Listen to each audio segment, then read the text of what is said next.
Pogled pozitive, 5. dio. Dok su one tako diskutirale, pijući kavu u lokalnom kafiću, u lokal je zakoračila plavokosa djevojka i zamjetivši ih počela mahati te se približavati njihovom stolu. Hej, curke, viknula je i dalje mašući. O, curo, doviknula je Danijela, opazivši je. Uživate, upitala je zapravo zaključivši. Da, malo kavica i ćakulica, osmijehnula se Ana opisujući trenutak. Što ima s tobom? Sva si nekako happy, upitala je Danijela pridušlu, promatrajući je onako lepršavu i vrckastu. A da, curke, zakolutala je očima, popratno gestikulirajući rukom. Napokon, slobodna, najslobodnija. Konačno radim što god me je volja, bez nekakvih kočenja, gušenja, vaganja onoga što netko misli ili želi. Na što ciljaš? Pitala je Ana, a zatim započela sumnjom. Ti to misliš? Da, prekinula ju je ova. Napokon sam se riješila one budale i nikad više. Koje budale? Danijela nije bila upućena. Ma onaj moj bivši, mahnula je rukom. Više si nikada neću dozvoliti tako što u životu. Mahnula je zrakom odlučno. Aha, i ti, zakolutala je Danijela očima, prepoznavši se u njenoj priči. Ne želim o tome uopće razgovarati, nastavila je Dubravka, njihova srednjoškolska kolegica, te zaključila.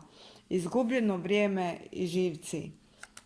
O, znam kako ti je, složila se odmah Danijela, pa utonula u misli, a onda iz njih izronila sa zaključkom.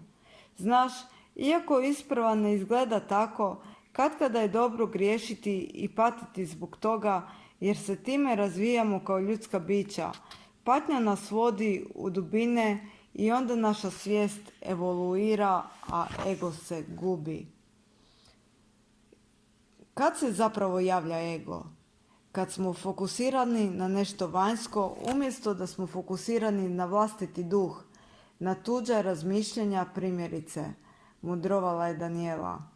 Nije mogla izdržati, a da ne pogleda i na tu situaciju sa svjetlije strane, jer sama je sebe isprogramirala na to da pozitivno gleda na svijet i sve situacije koje se događaju u životu, pa je zaključila.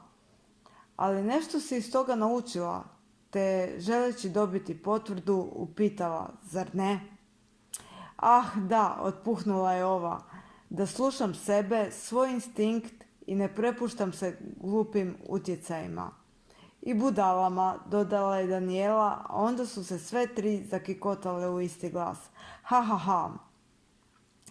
Ana se usudila postaviti pitanje, a nije li upravo tvoj izbor bila ta budala koju si pustila u svoj život? Da, vjerojatno, utonula je Dubravka ponovno u misli, a onda donijela zaključak. Valjda sam morala proći određeno iskustvo. Ana je uzdahnula. Sve ti je to životna škola. Treba shvatiti jednostavno da smo mi duše koje u život dolaze po iskustva. Ali opet život kreiraš sama. Možda toga nisi svjesna. Da, ubacila se Danijela s osmijehom od uha do uha.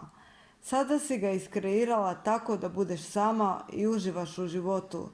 A tako ćeš uživajući privući sve lijepe manifestacije. Dubravka je zastala, ipak razgovor se malo otegnuo u analizi. Kakve manifestacije? Pitala je. Manifestacije u kojima uživaš, poskočila je Danijela u svome mjestu.